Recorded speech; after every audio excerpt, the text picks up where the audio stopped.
सप्रेम जय भीम। खरं तर काल रायगडमध्ये होतो। रायगडमध्ये मला गंधारे काकांचा फोन आला। गंधारे काका बोलले की तुला परभणीमध्ये कारेगावच्या या कार्यक्रमामध्ये यायचंय। मी त्या स्टेजवरती बोलत असताना त्या स्टेजच्या खाली उतरलो। खाली उतरल्यानंतर माझ्याकडे 2-4 महिला चालत आल्या। मला म्हटलं की दादा तुम्ही छान बोलता। मला बरं वाटलं। म्हणे दादा तुमचा आवाज खूप कडक आहे। मला बरं वाटलं। मग त्यातली एक महिला बोलली की दादा तुम्ही खूप छान बोलता, मात्र एक चुकता। आता मला प्रश्न पडला की मी छान बोलतोय म्हणता आणि चुकताय म्हटलं, नेमकं मी चुकलं तरी काय? म्हणजे तुम्ही सर्व काही ठीक बोलता, मात्र या समाजातील बाबा लोकांवर बोलत नका जाऊ। मी त्या आईला म्हटलं अगं काकू तू बाबाले मानते, मी सुद्धा बाबाले मानतो, फक्त फरक एवढाच आहे तू या समाजातील ढोंगी बाबाले मानते आणि मी या समाजातील गाडगे बाबाले मानतो। खरं तर बोलण्याच्या अगोदर प्रत्येक वक्त्याला त्याची विचारधारा काय हे स्पष्ट करून सांगावं लागतं। खरं तर मी 3 शब्दात एका शिक्षकानं त्या विद्यार्थ्याला 3 प्रश्न विचारले आणि त्या प्रश्नाचे उत्तर त्या विद्यार्थ्याने सुद्धा लाजवाब दिले। त्या 3 प्रश्नाच्या उत्तरात माझी विचारधारा दडलेली आहे। ते 3 प्रश्न मी तुम्हाला सांगतो। खरं तर मास्तरानं प्रश्न केला देव म्हणजे काय रे? मास्तरानं प्रश्न केला राजा म्हणजे काय रे? मास्तरानं प्रश्न केला ज्ञान विद्वान बुद्धिवान म्हणजे काय रे? बघा 3ही प्रश्न एकदम छान आहेत। मास्तरानं प्रश्न केला की देव म्हणजे काय रे? मास्तरानं प्रश्न केला की अरे राजा म्हणजे काय रे? आणि मास्तरानं प्रश्न केला की ज्ञान विद्वान बुद्धिवान म्हणजे काय रे? ते लेकरू खूप हुशार होतं। त्या लेकरानं उत्तर लिहिलं। मास्तरानं प्रश्न केला देव म्हणजे काय रे? त्या लेकरानं उत्तर लिहिलं देव म्हणजे माय रे। त्या मास्तरानं प्रश्न केला अरे राजा म्हणजे काय रे? त्या लेकरानं उत्तर लिहिलं राजा म्हणजे शिवराय रे। त्या मास्तरानं 3रा प्रश्न केला। प्रश्न होता आगळा आणि वेगळा। मास्तरानं प्रश्न केला ज्ञान विद्वान बुद्धिवान म्हणजे काय रे? त्या लेकराले उत्तर माहित नाही। मग त्यानं तिथे एक नाव लिहिलं आणि ते नाव म्हणजे भीमराय रे।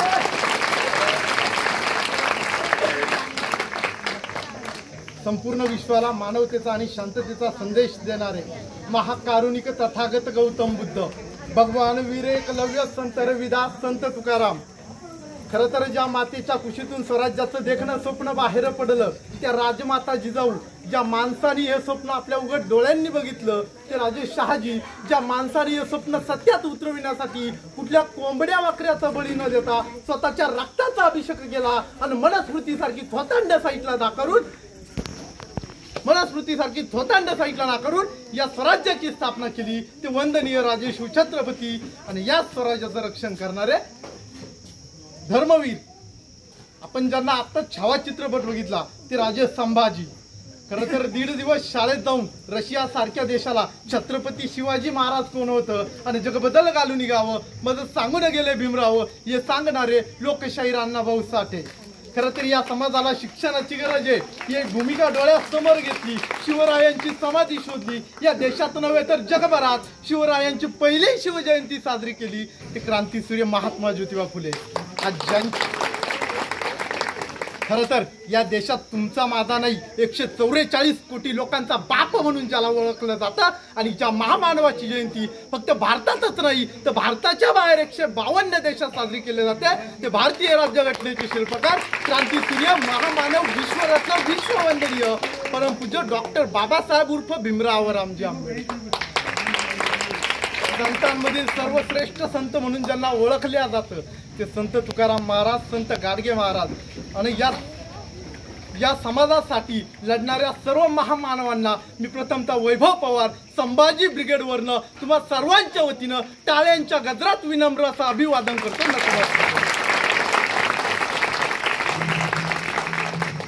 खरं तर तुम्ही टाळ्या सुद्धा खूप छान वाजवता। घुगे सर मी एका कार्यक्रमात उभा होतो। कार्यक्रमात बसलो, बोलता बोलता मी कुठं निघून गेलो मलाच काय आलं नाही। मी बोललो का सर्वच राजकारणी नालायक असतात। खालचे माझ्यावरती डोळे टाईट करून बघू लागले। मला काय कळना तर मी नेमकं चुकलोय काय। मी सहज मागं वळून बघितलं स्टेजवरती सर्व प्रमुख मंडळी ही राजकारणीच होती। मग मी काही क्षणात वाक्य बदलवलं। सर्व राजकारणी नालायक असतात असं नाही, काही चांगलेही असतात आणि त्यातील चांगल्यातले चांगले आज आपल्या कार्यक्रमात येऊन बसले, मग खालून टाळ्या वाजले. खरं तर या महिन्यात आपण 3 जयंत्या साजऱ्या केल्या. पहिली जयंती साजरी केली ती 5 एप्रिलला, ती सम्राट अशोकांची. दुसरी जयंती साजरी केली ती 11 एप्रिलला, ते म्हणजे क्रांती सूर्य महात्मा ज्योतिबा फुलेंची. आणि तिसरी जयंती आपण साजरी केली ती 14 एप्रिलला. आणि त्याच जयंती महोत्सवाचं आज या गावामध्ये रूपांतर झालंय ते डॉक्टर बाबासाहेब आंबेडकरांच्या रूपाने. खरं तर या त्यांच्या आयुष्यात क्रांती केलेली आहे. मी अगदी 2-2 मिनिटात त्यांनी केलेली क्रांती तुमच्या समोर मांडण्याचा प्रयत्न करतो आणि बाबासाहेब आंबेडकर हे क्रांतीचं प्रतीक आहे हे तुम्हाला सिद्ध करून देतो. खरं तर सम्राट अशोक एक असा राजा होता की मौर्य घराण्यामध्ये त्यांचा जन्म झाला. मौर्य घराण्यामध्ये जन्म झाल्यानंतर त्यांनी सर्व जगावरती राज्य केलं. मात्र शेवटचं एक युद्ध होतं, ते कलिंगचं युद्ध खेळण्यासाठी सम्राट अशोक गेले. त्या कलिंगच्या युद्धामध्येही ते जिंकले.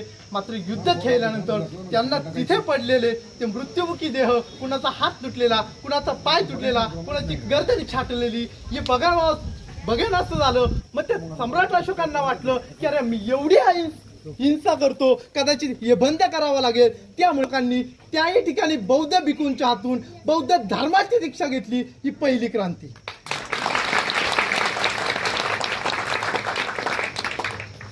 तारीख होती 13 ऑगस्ट 1935. माझ्याच नाशिक जिल्ह्यातील येवल्याला डॉक्टर बाबासाहेब आंबेडकरांनी घोषणा केली, अरे ज्या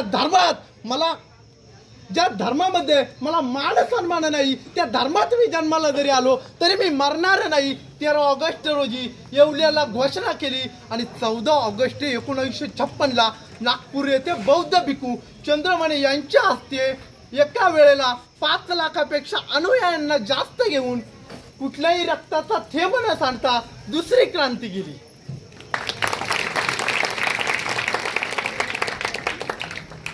खरं तर बाबासाहेबांनी 2 वर्ष 11 महिने 18 दिवस जीवाचं रान केलं. या देशाला संविधान दिलं. संविधानाची सुरुवात करताना कुठल्या जाती धर्माचं नाही, तर मी प्रथमतः आणि अंततः भारतीय ही ओळख आम्हाला करून दिली. बाबासाहेब आंबेडकरांनी संविधानाची सुरुवात करताना केली. आम्ही भारताचे लोक, भारताचे एक सार्वभौम समाजवादी धर्मनिरपेक्ष लोक. आता शब्द आला समाजवादी धर्मनिरपेक्ष लोकशाही. मात्र आज देशात धर्मनिरपेक्ष लोकशाही नांदत नाही, हे सुद्धा आम्हाला मान्यच करावं लागेल. का तर विषय असा आहे दादा, विषय असा आहे, या देशामध्ये आज हिंदू मुस्लिम, हिंदू बौद्ध हे वादविवाद लावण्याची एक व्यवस्था काम करते. त्या व्यवस्थेला गाडण्यासाठी एकच पर्याय आहे, आणि ते पर्याय म्हणजे बाबासाहेबांचं संविधान. खरं तर आज हिंदू मुस्लिम वाद केले जात आहेत. मागे मला इंस्टाग्रामवरती, व्हॉट्सअपवरती एक फोटो आला होता की अमेरिकेच्या योगी आदित्यनाथ भेटायला गेले आणि तिथे ओळख म्हणून बुद्धांची मूर्ती भेट देत होते. कुणा परशुरामाची नाही, कुणा जातीची नाही, कुणा धर्माची नाही, तिथं बुद्धांची मूर्ती भेट देत होते. याच्यातून दुसऱ्या देशात जर ओळख म्हणून सांगायचं असेल तर मी बुद्धांच्या भूमीतून आलेलो आहे, ही ओळख द्यावा लागते. खरं तर त्यावरनं मी 4 ओळी लिहिल्या होत्या की देशात मंदिर मस्जिदींचे युद्ध करतो आणि विदेशात ओळखीला स्वाधीन बुद्ध करतो. की देशात मंदिर मस्जिदींचे युद्ध करतो आणि विदेशात ओळखीला स्वाधीन बुद्ध करतो. मी जर काही जास्त जर बोललो मुगे तर पोलीस वर्गही माझ्यावर FIR करतो. पण काय करणार, माझा भीमराव मला लढण्यासाठी तयार करतो. गल्ली फिरते आता त्या हिटलरांची टोळी.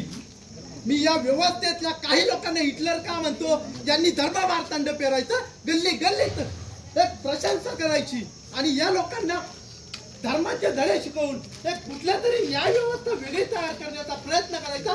त्यामुळे यांना हिटलर म्हणतो मी की गल्ली फिरते आहे आता त्या हिटलरांची टोळी. पण आम्ही घराघरात शिवराय आणि भीमराव पेरू, हीच आमची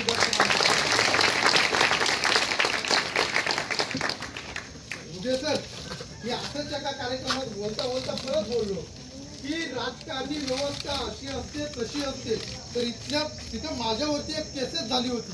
मात्र माझ्या मागे संघटन होतं संभाजी ब्रिगेडचं. मला धक्काही लागला नाही. माझा एक मित्र आहे मी त्याला विचारतो, अरे मी या मनुवादी व्यवस्थेच्या विरोधात काम करतो, तर माझ्या केसालाही धक्का लागला तर मी काय करायचं? तर माझा मित्र आनंदाने उत्तर देतो, तुला जिथं पंचशिलाचा झेंडा दिसत पंचशिलाच्या झेंड्याखाली उभा राहा, तुझ्या केसाला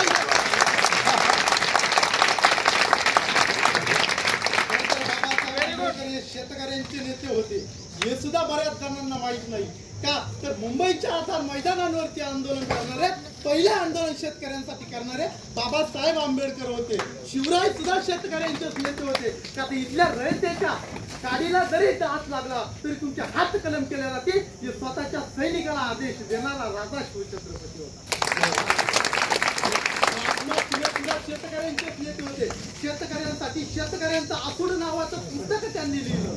खरं ते सर्व नेते शेतकऱ्यांचे होते, मात्र व्यवस्था सुद्धा शेतकऱ्यांची नेते म्हणून संबोधण्याच्या लायकीची सुद्धा आहे. लाईट माहिती द्या, माहिती बटन चालू करा तिथून. पाणी द्या.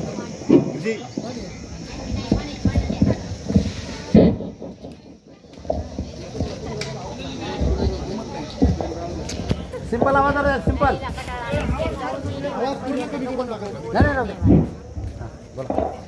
कारण मी सांगत होतो की बाबासाहेब आंबेडकर ही शेतकऱ्यांचे नेते होते.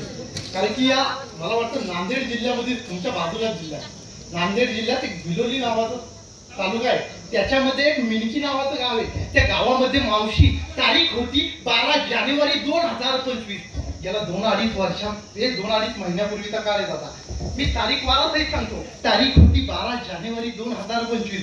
एक शेतकऱ्याचं मुलगा बाहेर शाळेत शिकण्यासाठी होतं. ते घरी आलं, ते त्याच्या आईला वडिलांना म्हणालं की अगं आई, अरे बाबा, मी शाळेत आज कित्येक दिवसातनं घरी आलो, मी बाहेर हॉस्टेलला राहतो, मला अभ्यासासाठी वही घ्यायची आहे, मला अभ्यासासाठी पुस्तक घ्यायचंय, मला 200 रुपये हवेत आणि मला परत शाळेत जाताना एक ड्रेस सुद्धा घ्यायचा आहे, त्यासाठी 200 रुपये हवेत. अशी 400 रुपये त्या मुलानं मागितले. बापू बोलला की मुला, मी तुला सर्व काही देतो, तुझे 400 रुपये मागतोय, मी तुला देतो, पण घरात काढलेली जी सोयाबीन आहे ती सोयाबीन एकदा मार्केटला जाऊ दे, मार्केटवर ना आलो की तुला ती 400 रुपये मी देतो. मुलाला राग आला. मुलगा बोलला मला आत्ताच पाहिजे. लहान मुलगा 6वीचं मुलगा होतं. आता हात केला, मला आत्ताच पाहिजे बाबा. बाबा बोलले माझ्या खिशात पैसे नाही, मी सोयाबीन काढलेली आहे, घरात पडलेली आहे, ती आता मार्केटला घेऊन गेलो की तिकडनं जे पैसे येतील त्यातनं तुला 400 रुपये देतो. मुलगा रागे घराच्या बाहेर पडला. बाहेर पडल्यानंतर घरी आला नाही. बापाने सोयाबीन घेतली, मार्केटला गेला. बाप सोयाबीन विकून घरी आला. घरी आल्यानंतर त्या बापानं तपास केला की माझा मुलगा कुठे आहे. रात्रभर शोधत बसला. आई सुद्धा रात्रभर शोधत बसली. मुलगा सापडला नाही. दुसऱ्या दिवशी बाप शेतात गेला. त्या मुलानं बाबळीच्या झाडाला आत्महत्या केलेली होती दादा. ते पाहून त्या बापाचं काळीज इतकं फाटलं, त्या मुलाला त्या दोरावरनं खाली उतरवलं आणि तो बाप सुद्धा त्या दोराला टांगला आणि आत्महत्या करून घेतली. आज जर महाराष्ट्रातील सरकार जर या व्यवस्थेवरती का बोलायचं नाही दादा? मला वाटतं सशक्त आणि उत्तम राजकारणाचं दुसरं नाव म्हणजे डॉक्टर बाबासाहेब आंबेडकर. त्यामुळे या व्यवस्थेवरती बोलावं लागतंय. लोक या व्यवस्थेवरती बोललं की मला म्हणतात तू थोडं वेगळं बोलतो. अहो हो, मी वेगळं बोलतो, तर का राजकारणावरती सुद्धा बोलावं लागतं? का तर सशक्त आणि उत्तम राजकारण म्हणजे डॉक्टर बाबासाहेब आंबेडकरांनी केलं. या जगात ते कुणाला जमणार नाही आणि जमलंही नाही. याच्यानंतर दादा आज समाजामध्ये जे दंगली घडतात, नागपूरला मागे एक दंगल घडली. त्या दंगलीमध्ये काही आरोपी समोरही आले होते, मात्र या सरकारने ते झाकून टाकले. किती तुम्हाला नावं माहिती होती माहिती नाही, मी तो विषय थोडा साईडला काढतो. मात्र दंगल सुद्धा घडती की हीच लोक घडवून आणतात. ही लोक जर वेळेत जर थांबविली आणि संविधानाचं रक्षण करणारे हात असणारे, संविधानाला मानणारी जर लोक या संसदेत आणि विधानसभेत जर पाठवली तर तुमचं आमचं भलं होईल. हा महत्वाचा मुद्दा आहे. खरं तर दादा ती दंगल घडली. ती दंगल झाल्यानंतर औरंगजेबाच्या कबरीचा विषय आला. औरंगजेबाच्या कबरीचा विषय आल्यानंतर मला सुद्धा त्या विषयावरती बोलावंसं वाटलं. मी औरंगजेबाची कदर खोदण्यासाठी जातो, पण प्रथमतः मला वाटतं या महाराष्ट्राचे मुख्यमंत्री उपमुख्यमंत्री यांच्या मुलानं पुढं व्हावं. पहिलं पावडं त्यांनी मारावं, दुसरं पावडं मारावं. का बहुजनांचीच मुलं फक्त इथं लोटल्या जाती. बाबासाहेबांनी आम्हाला संदेश दिला, शिका, संघटित व्हा आणि संघर्ष करा. दादा आमची मुलं कुठे शिकली? आमच्या मुलांच्या आज फेसबुकवरती 5000 मित्र आहेत. या मनुवाद्यांची मुलं माहिती का, जे सुशिक्षित आहे, जे फुल ग्रॅज्युएट आहे, ते बाहेर विदेशात कामाला आहे. जे मिडल ग्रॅज्युएट आहेत दादा ते कुठेतरी जॉब करता, नोकरी करता, बिझनेस करता, आणि जे अनग्रॅज्युएट आहे 10वी 12वी नापास आहे ते आमच्या घरात घुसता नारायण नागबली करावा लागेल. वारे समाज, अहो हे नारायण नागबली करावं लागेल याचा अर्थ काय? मला त्याही विषयावरती बोलायचं नाही, मात्र त्यांनी जी थोतांड रचली, काही या समाजामध्ये ढोंगी बाबांनी जी थोतांड रचली, का तर मी सांगत होतो मागे एक श्री श्री श्री मी बऱ्याच कार्यक्रमामध्ये बोललो की रविशंकर नावाचा एक गुरुदेव नावाचा बाबा आहे, त्याने इतिहासावरती बोलायला नव्हतं पाहिजे. खरं तर तो अध्यात्म सांगतो, मात्र तो इतिहासावरती बोलला. बोलता बोलता तो बोलून गेला, असा बोलला कि शिवाजी महाराज काफी थक चुके थे, फिर वो अपने गुरु रामदास जी के पास आए और रामदास जी से बोले कि गुरुजी मैं बहुत थक चुका हूँ, अभी मुझे आराम की जरूरत है. फिर उनके गुरु रामदास जी उनको बोले शिवाजी देखो अभी तुम थक चुके हो, लेकिन तुम थक नहीं चुके. तुम ऐसा समझो कि यहाँ रामदास खुद लड़ रहा है, हाथ में तलवार लो और जय जय रघुवीर समर्थ बोल के तुम युद्ध करो और जीत जाओ. खरं तर हे पाखंड असेल, मी स्वतः मानत नाही या गोष्टीला, कारण शिवरायांचे गुरु जर कोणी असेल तर ते आद्य गुरु असतील तर त्यांच्या राजमाता जिजाऊ शहाजी महाराज असतील, आणि दुसरे गुरु जर कोणी असतील तर ते संत तुकाराम महाराज आहे. हे आम्हाला सांगावं लागतं. याच्यानंतर परत एक बाबा उठला, तो बाबा शांत झाला की दुसरा बाबा उठतो, त्याचं नाव आहे प्रदीप मिश्रा. कदाचित तुमच्याकडे नाव माहिती आहे की नाही मला माहिती आहे. प्रदीप मिश्रा म्हणतो तुम्ही या देशाचं संविधान बदलतो. खरं तर संविधान हे बहुजनांच्या बापानं लिहिलंय, यांच्या बापाने लिहिलेलं नाही, हे सुद्धा आम्हाला समजावून त्यांना सांगावं लागतंय. काका मी रायगडावरनं आलो, येता येता शिक्षण व्यवस्थेवरती विषय निघाला. एक आजी त्या पाण्यामध्ये तिच्या मुलाला धोका देत होती, ते मुलगा त्याला झोपू देत नव्हतं. त्या आजीनं ट्रेनला धोका बांधलेला होता, ट्रेनच्या खाली मुलगं घेतलं, त्या आजीनं ते मुलगं ते झोपू देत नव्हतं म्हणून त्याचं डोकं तिच्या मांडीवरती घेतलं आणि मला मांडीवरती घे. आता मी म्हटलं लहान मुलगा आहे, ठीक आहे म्हटलं, पण ती आजी त्याला झोपवताना म्हणायची की अरे डिप्लोमा झोप, अरे डिप्लोमा झोप, अरे डिप्लोमा झोप. मी म्हटलं ही डिप्लोमा काय? मला प्रश्न पडला की डिप्लोमा काय. मी राहून त्या आजीला विचारलं की आजी तुम्ही डिप्लोमा झोप का म्हणता? त्या आजीने छान उत्तर दिलं. ती आजी मला बोलली की मी माझं मुलगा 12वी झाल्यानंतर पुण्याला शाळेत डिप्लोमा करण्यासाठी टाकलं, त्यानं डिप्लोमा नाही केला, ते 2 वर्षाने येताना डायरेक्ट यालाच घेऊन आलं, मग मी याचंच नाव डिप्लोमा केलं. खरं तर शिक्षण सुद्धा आमची मुलं बाहेर करण्यासाठी जाता, मात्र त्या कुठल्या शिक्षण कुठल्या पद्धतीनं करावं हे सुद्धा आम्हाला कळालं पाहिजे. आमचे मुलं शिक्षण करण्याऐवजी तुम्हाला प्रेम जर करायचंय ना ते बाबासाहेबांवरती करा, प्रेम जर करायचंय ना ते पुस्तकांवरती करा, प्रेम जर करायचंय ना ते शिवशाहू फुले आंबेडकर विचारधारेवरती करा, का ते ही विचारधारा जिवंत आहे. खरं तर दादा मी प्रत्येक ठिकाणी सांगत असतो की माणसानं ज्वलंत असलं पाहिजे, जिवंत असलं पाहिजे, चळवळीमध्ये उतरलं पाहिजे. का तर जिवंत कोण असतं? जिवंतचे सुद्धा 2 प्रकार आहेत. एक आमच्याकडे मेलेल्या माणसाला मुडदा म्हणतात, तुमच्याकडे काय म्हणतात? मुडदा. तुमच्याकडे काय म्हणतात? मुडदाच म्हणतात. आमच्याकडे मेलेल्या माणसाला मुडदा म्हणतात. त्या मुडद्यांचे सुद्धा 2 प्रकार आहेत, एक जिवंत मुडदा आणि एक मेलेला मुडदा. जिवंत मुडदा कसा असतो माहिती का? प्रथम तुम्ही मेलेला मुडदा सांगतो. मेलेला मुडदा म्हणजे तो डेड बॉडी, तो मेलेला मुडदा. आणि जिवंत मुडदा कसा असतात तो सांगतो की मुडदा सकाळी उठतो, मुडदा चहा पितो, मुडदा नाश्ता करतो, मुडदा कामावर येतो, 3 वाजता टीव्ही बघतो, फिरायला जातो, फिरून येतो, फिरून आल्यानंतर टीव्ही बघतो, सायंकाळचं जेवण करतो, मुडदा मुडद्यापाशी झोपतो आणि मुडद्यांच्या पिढ्या जन्माला आल्या. त्यामुळे आपण समाजात जगत असताना जिवंत मुडदा राहण्यापेक्षा एक तर मेलेला मुडदा बरा, नाही या चळवळीत उतरून मेलेलं सुद्धा बरं.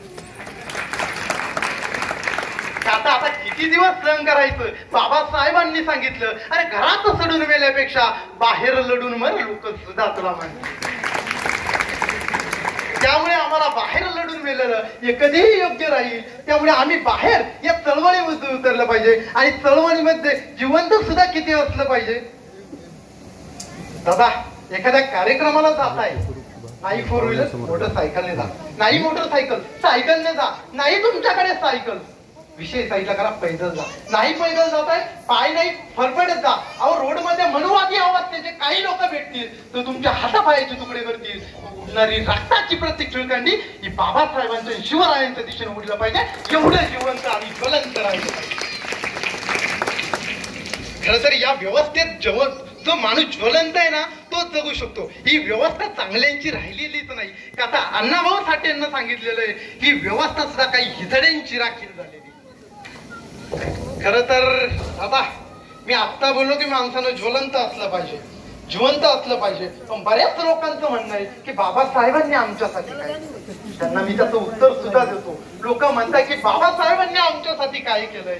दादा तू जेव्हा आईच्या गर्भाशयात होता ना त्यावेळेस आईला भरपगारी 6 महिने असताना सुट्ट्या देणारे सुद्धा बाबासाहेब आंबेडकर होते. तू जन्माला आला, तुझं जन्माचं प्रमाणपत्र सुद्धा जे मिळालं ना ते बाबासाहेबांमुळे मिळालं. अरे तू ज्यावेळेस शाळेत गेला, शाळेत टाकण्यासाठी जो दाखला दिला जन्माचा तोही बाबासाहेबांमुळं. शाळेच्या आरक्षणाचा फायदा घेतला शिक्षणासाठी तेही बाबासाहेबांमुळं. शाळेतून जे मार्कशीट घेतलं तेही बाबासाहेबांमुळं. नवे तू मेला ना तुझ्या मृत्यूचं प्रमाणपत्र सुद्धा जे मिळतं ती माझ्या बाबासाहेबांची देण आहे. तू जन्माला येण्याच्या अगोदर आईच्या गर्भाशयात असण्यापासून ते तू मरेच्या शेवटच्या श्वासानंतर आणि मेल्यानंतर सुद्धा जी देण आहे ती बाबासाहेबांची देण आहे. ही आम्हाला या समाजाचं सांगावं लागतं. खरं तर दादा पुन्हा एक सांगतो भुगे सर की मी इथं घराकडनं इकडे येत होतो. येता येता माझा मित्र कंटिन्यू मला बोलायचा की वैभव दादा तुला रोड मध्ये काही प्रॉब्लेम येईल, असं तसं येईल, तू सावध जात जा. मी म्हटलं की मी सावध राहतो का तर मी शिवशाहू फुले आंबेडकर विचारांवर चालणारा माणूस आहे. मी कुण्या भिडे गुरुजी असतील किंवा एखादा दलिंदर नावाचा एक बोटे असेल त्याच्या विचारांवरती चालणारा माणूस नाही. मी शिवशाहू फुले आंबेडकर विचारसरणीवरती चालणारा माणूस आहे. मागच्या काळामध्ये एक घटना घडली. ती घटना जवळजवळ सर्वांनाच माहिती असेल. 2018ला भीमा कोरेगावची या दंगलीमध्ये 2 आरोपी समोर आले होते. नाव सांगतो मी काय घातलं मी सांगायचं बिघडतंय माझ्या माझे संकट आहे. 2 नावं समोर आली. पहिलं नाव होतं ते संभाजी भिडे, ज्याला ओरिजिनल नाव ते आहे की नाही मलाही प्रॉब्लेम आहे. ज्याचं पहिलं नाव संभाजी भिडे आणि दुसरा व्यक्ती होता तो मिलिंद एकबोटे. आता लोक म्हणतात की इतिहासात एकबोटे हे नाव कधी ऐकलंच नाही. मात्र मला माहिती इतिहासात एकबोटे नाव हे तयार झालेलं आहे. कारण की शिवरायांनी ज्यावेळेस शाहिस्ते खान लाल महालातून खिडकीच्या बाहेर पडत होता त्यावेळेस तलवार चालवली. शाहिस्ते खानाची 4 बोटे छाटली आणि ती शाहिस्ते खानाची 1 बोट असलेली अवलाद ती आम्हाला भीमा कोरेगावच्या दंगलीत सापडली. त्याचं नाव येते मिलिंद एकबोटे. दंगल घडविणारे हेच होते. मात्र यांच्यावरती सरकारनं काहीच केलं नाही. का नाही केलं प्रश्न विचारले पाहिजे. आज आम्ही संविधानाचा फायदा घेतो, आरक्षणाचा फायदा घेतो. पहिला सर मी ओबीसी वर का मी बौद्ध नाहीये. बऱ्याच लोकांना वाटत असेल की मी बौद्ध आहे. मी बौद्ध नाहीये का मी ओबीसी. मी एका शेती असणाऱ्या 2-2.5 एकर शेती असणाऱ्या एका कुणब्याचा पोरग आहे. मात्र बाबासाहेब सांगायला लागत नाही. त्यासाठी विचार करा.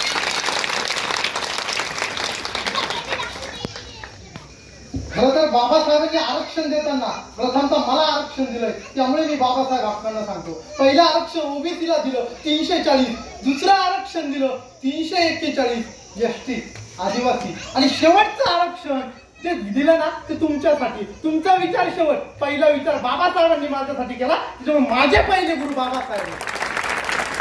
सांगावं लागतंय समाजात ओबीसी बांधव साईडला आहे. साहेब खूप प्रचंड आहे. तुमच्यात बरं आहे दादा हो माय तुमच्यात खूप छान आहे. मला आवडतं तुमचं बरं. पानती पाता वेरमणी सिक्कापदम समाधी आम्ही अजिंदेदाना वेरमणी सिक्कापदम समाधी आम्ही कामेश मिचाचारा वेरमणी सिक्कापदम समाधी आम्ही मुसावादा वेरमणी सिक्कापदम समाधी आम्ही सुरामे रज्जपमद ठाणा वेरमणी सिक्कापदम समाधी आम्ही. साधू साधू साधू संपलं तुमचं. आमचं वेगळं आहे. बसा 2-4 मंत्र वगैरे म्हणायचं. दैवम दीपम दुपम नवदम नमस्कार नमस्कार या तडवायला पाहिजे लावा. आमचे तिथंच अंधश्रद्धेत अर्धे घालून टाकतात. त्यामुळे ही मनुवादी व्यवस्था आम्हाला नकोय. मी देवावरती शक्यतो बोलतच नाही कारण मीही देवाला मानतो. देवाचं माझं नातं ग्रेट आहे. मात्र देवाच्या माझ्यामध्ये बसलेला जो दलालन भाडवा आहे ना तो साईडला काढा. देवाला मला एकदाच मोकळा. प्रॉब्लेम काय आहे देवाचं माझं वाईट नाहीये. देव आणि मी जसं तुम्ही मी फेस टू फेस बसलेलो तसं मला देवापर्यंत पोहोचायचंय, मला देवापर्यंत पोहोचू द्या ना. म्हणजे जो दलाला भरवा टाकलेला आहे मी आत्ताच बोललो तो एकदाच साईडला करा, कारण देवाचं माझं नातं आजचं नाही, आईच्या गर्भाशयात होतं तेव्हापासूनच आहे.